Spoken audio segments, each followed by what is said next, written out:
sa makasasala. Ang tanan nga motuo mosalig makaangkon sa kabuhi nga walay katapusan pasalig na sa Dios. Kay gusto sa Dios way malaglag, no? Gusto sa Dios ang tanan makadawat sa paghinulsol kay ang bayad sa sala kamatayon man, no? Sa walay pagtuo ug walay pagsalig. Ingon na dinhi apan ang Dios padayeg sa iyang gugma alang kanato, ha? Pinaagi niini bisan sa mga makasala pa kita si Kristo nagpakamatay. Gipadayag niya bugtong anak pagpakamatay ug alang kanato ang iyang gugma nga gusto tayong maluwas. Gustong luwason sa Dios ang mga makasasala nga binuhat sa Dios, no? So gipadayag niya ang iyang bugtong anak pinaagi sa pagtubos, sumala sa mga pulong niya sa Roma 5:8. Gipadayag niya. Ug ikaduha, makasala ang tao makasala o mo'y hinungdan nga nagpakamatay ug nag-antos ang buhing Dios nga nagtubos sa tanang makasasala, no? Tungod ining sala, no? Tungod ining tanan nga pagka masad-anon sa tao ngadto sa Dios nga way pagtuo, way pagsalig, no? Unsa may mga panghitabo sa atong panahon karon. Nga dunay daghang mga trahedya, mga panghitabo nga kapungot sa Dios ipakita. Sa nagkalaing dapit. Timailhan nga kana kapungot sa Dios, no? Kasingkal. Ang Dios nagkakaakig sa mga masinupakon, no? Sa kabuton sa Ginoo. Ilaban ni adtong naghiga-yaga sa pulong sa Dios, no? Ang Dios wala nahimuot ni ana, no? O ngani man nag-abot noon ang dugang kapungot sa Ginoo. So muna nga daghan ang panghitabo nga gipakita sa Dios. Ingon sa Ginoo sa iyang mga pulong sa unang panahon sa nakig-uban pa siya mga tinuonan, Ginoo magtutudlo kung sa may ilhanan sa imong pag-anhi. Matud pa sa Ginoo makabati ka mo kamatay dito, gobat dito batog gingharian, kagutmanan ug linog. Hapit na ang akong pag-anhi. Makabati ka mo dunay mga propeta, no? Mga mini nga mga propeta. Kana hapit na. So daghan ang magdala sa akong ngalan nga magapangabot dinhi sa kalibutan kana ilhanan nga ang akong pag-anhi hapit na. Apan dili pa kini maong katapusan. So munay mga paandam og niadtong mga nakahibalo na niini makaandam pud sila sa ilang pagkinabuhi, no? Nga duna di ay gisulti ang Dios nga gipahibalo nga kung makabati ka mo niini nga mga panghitabo sa kalibutan haduol na ang iyang pag-anhi. Kung haduol naman ang iyang pag-anhi, ano sa apaman ang atong pagkamatinud-anon? Ano sa apaman nato ipakita ang atong pagkasinsero diya sa presensya sa Dios sa pag-alagad? Ano sa apaman? Hapit na ang iyang pag-anhi, haduol na. Apan tama pa kahalayo ang atong pagpahiduol kaniya, no? So muna nga atong hinumduman mga igsoon ang Dios mao'y solusyon ug tubag sa tanang mga suliran sa kinabuhi. Ang makasala giluwas sa Dios kay ang Dios gugma man. Kay ang suhol gikan sa sala mao ang kamatayon. Sumudi ay ang Dios naghimog solusyon nga iyang tubson. Kay kun dili makaangkon og kaluwasan ang katawhan, ang bayad sala mao man ang kamatayon. Mao man ang kamatayon. So kay ang Dios gugma giluwas ang tanan aron sila dili maulipon sa sala. Ang pulong dili maulipon sa sala ayaw na. Pagbuhat sa pagpakasala sama sa kaniadto nga wala pa pagkamatyo ni Kristo Jesus dito sa krus aron sa pagluwas. Ayaw na. Sadya sa wala pa ta sa Dios ang atong mga busaon ng panahon. Di gid makita nga dunay Dios, no? kundi ang atong makita dawlon mga problema, kahasol, kasamok sa kinabuhi, way kalinaw, so kana usa ka sign nga dili na kabuton sa Dios kundi kabuton na sa kaaway sa Dios nga maong yawa. Kaya ang yawa mao ang nagahasol, nagasamok sa kinabuhi diha sa alagad sa Dios, no? So muna nga karon nga panahon hapit na ang iyang pag-anhi, di na ta maglangan-langan, no? Gamiton na nato ang tinud-anay nga pagtuo o pagsalig o kanang paglaom nga mulaom ta sa atong pagtuo sa atong gisaligan nga mao ang Dios nga muluwas nato. Kaya suwol sa sala kamatayon, so dili ta magpabiling masad-anon o masinpakon. Hinuon magpadayon ta matinud-anon sa pagkamasinugtanon di sa Ginoo, sa pag-alagad, no? Ang pag-alagad, pagsimba, usa na kabahin sa kasuguan sa Dios. Si Propeta Joel gisultihan nga ipatigom ang mga tigulang bisan pa niadto mga masuso nga mga kabataan, ipatigom diya sa panagiusa sa balay sa Dios o bisan pa ang mga makaslunon, dira pagulaon. Aron lamang nga sila mahimong hiniusa, ipatigom. Si Apostol Pablo naman mao sige hapon ang Roma 12:1 ug hantod sa 2 ihalad ninyo ang iyong buhi nga lawas, no? Diya sa pagsimba sa Dios. Ihalad sama sa atong gibuhat karon. So nagpasalamat ta nga ato gyud himo, ato gihalad ang atong buhi nga lawas sa pagsimba. Kay nga man usa ni kakasuguan sa Dios. Ihalad. Munang ato gyud ihalad ang pagkamatinud-anon paghalad nga hangtod sa iyang pag-anhi sa pagkuha sa mga iya. Kinsa man ang mga iya? Kadto naga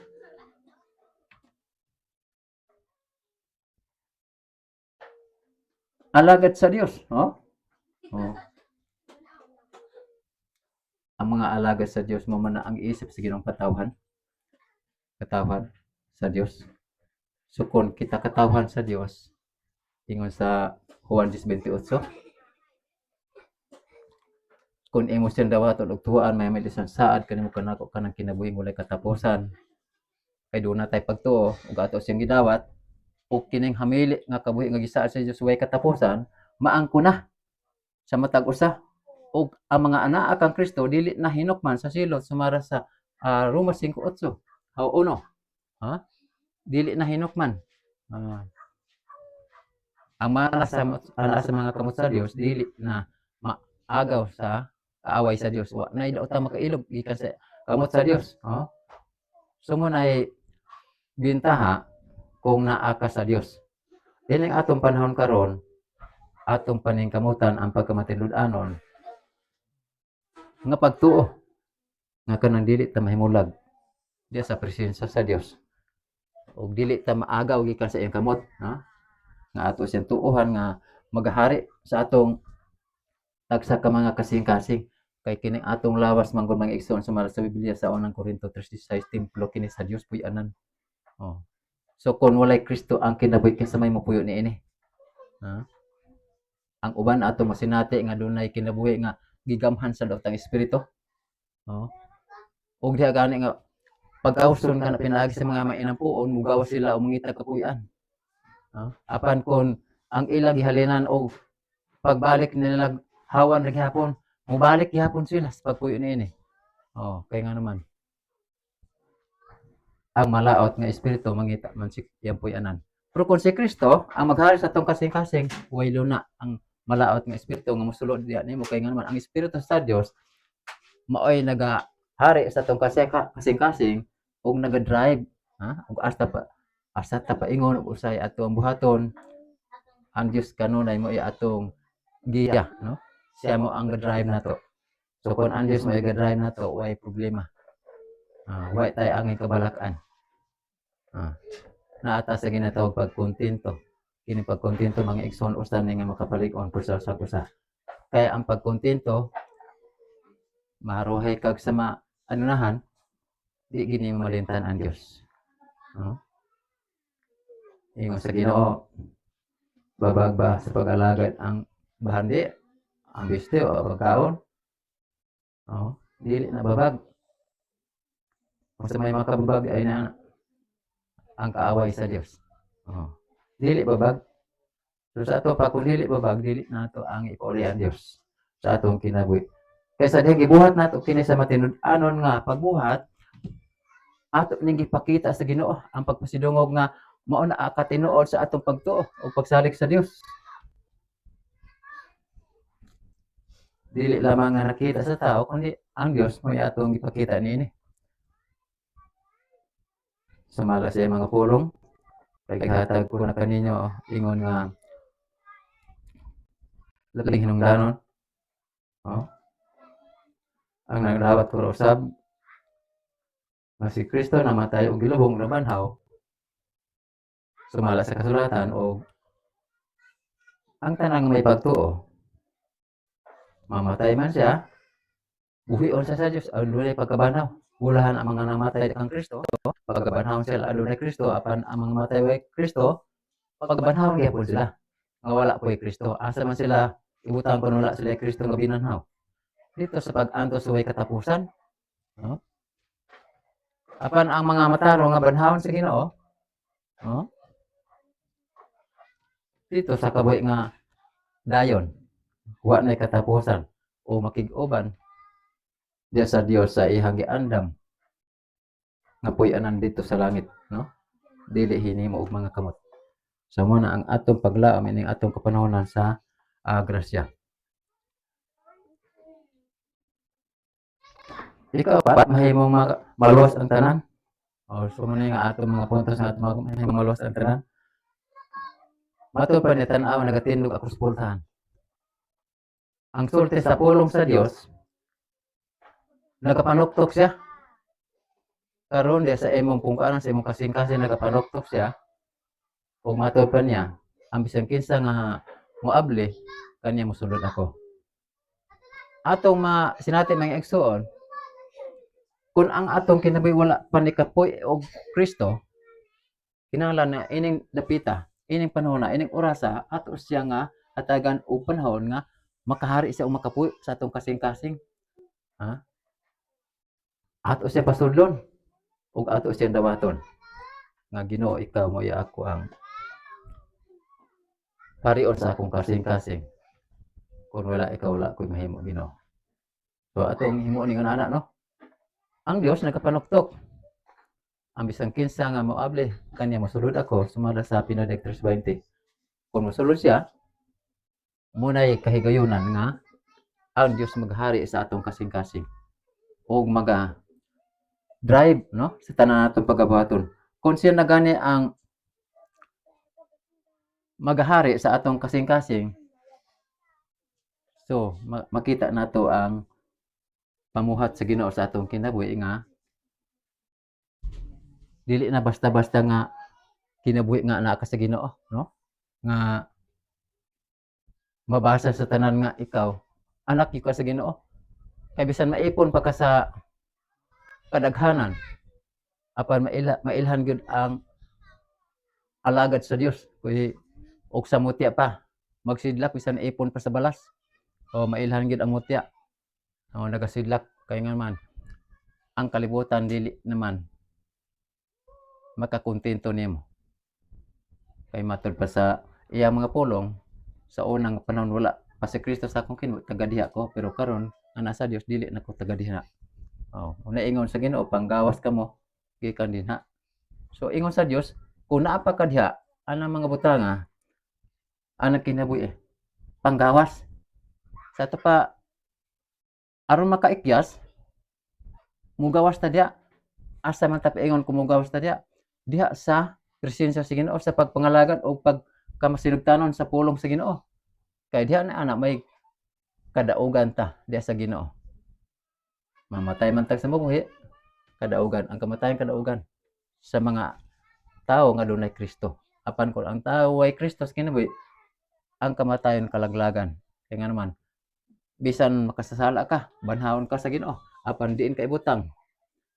dito sa pag-antos nga wala nay katapusan nga maong silot, maong impyerno. Apan ang tawo nga adunay Dios ini kamatay niya, banhawon siya nga adunay kinabuhi nga walay katapusan nga gisaad sa Dios alang sa mga matarong og may pagtuo og may pagsalig kaniya. So munay bintaha sa tawo nga samtang niya patay ining kalibutan, munay pinakasekreto natong buhaton nga samtang buhi patapay muslan natong panahon. Alagad ta sa Dios.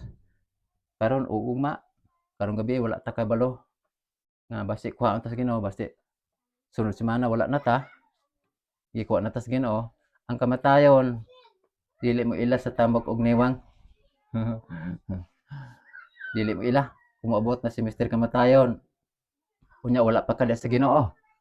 Sayang ang atong kinabuhi nga wala tay kasiguruhan nga kaluwasan, no?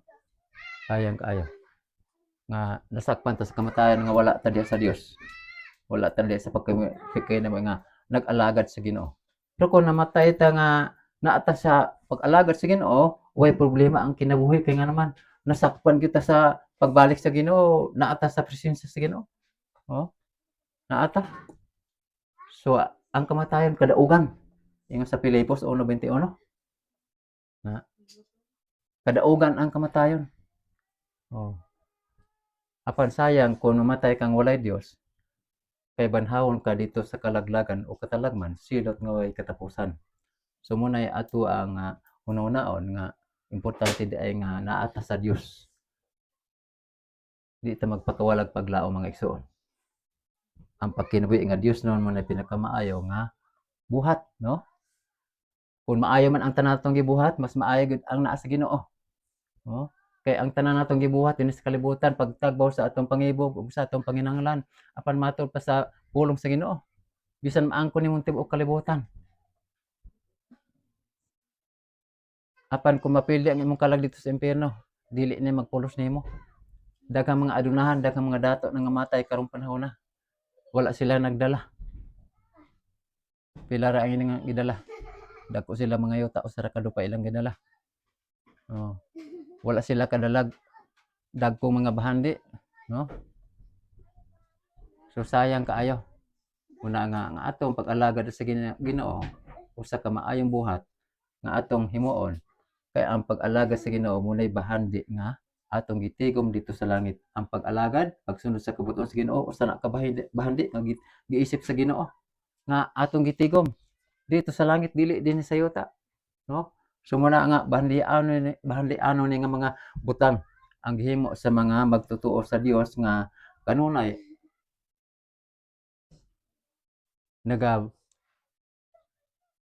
paduol ang tao sa presensya sa Ginoo, no? Para bitong gitawag paglikit kanang pakigsuod sa Ginoo. Muna pinakamaayong buhaton sa matag usa. Pero dili nimo na mahimo kung dili ka mainampuon, no? Importante sa tao mainampuon. Ingon sa Biblia pag ampo ka mo sa walay paghunong. O kay kana mo ay personal nimo pakigistorya di sa Ginoo. Isumbong sa Dios ang taning mga kabalaka.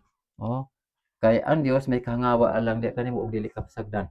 So ingon ni ana ang atong kinabuhi nga niya pa ta sa kalibutan daghang hulga sa atong pagtuo nga makapaluya sa atong pag-alaga sa Ginoo tungod sa mga problema o sa kawaladon.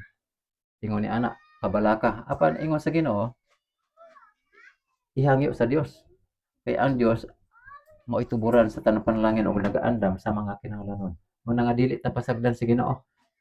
O naay mga panalangin ang Dios nga inandam. So muna nga dili nato ang kabalak-an ang mga butang. Ini kalibutan nga mahanaw ra. Kundi ang atong paningkamutan ang mga butang nga way pagkanaw kay nagisaad sa Dios kabuhi nga wala katapusan gisaad sa Ginoo sa tanang may pagtuo o may pagsalig kana may atong paningkamutan mga igsoon nga dili ta mawad-an, no? Kay mo na atong paglaom nga ang Dios magahatag sumala siyang gisaad kabuhi nga way katapusan dili na pakyason sa Ginoo, no?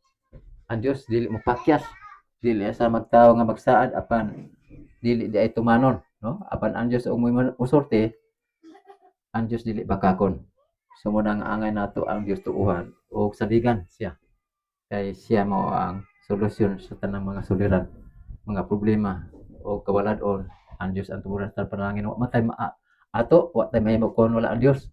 So muna nga ang tanan ato ging isalig sa Ginoo, ang tanan. Pinaagi sa atong pagsalig uban ang pagtuo o pagsugot naata kanunay sa presensya sa Dios. Buhat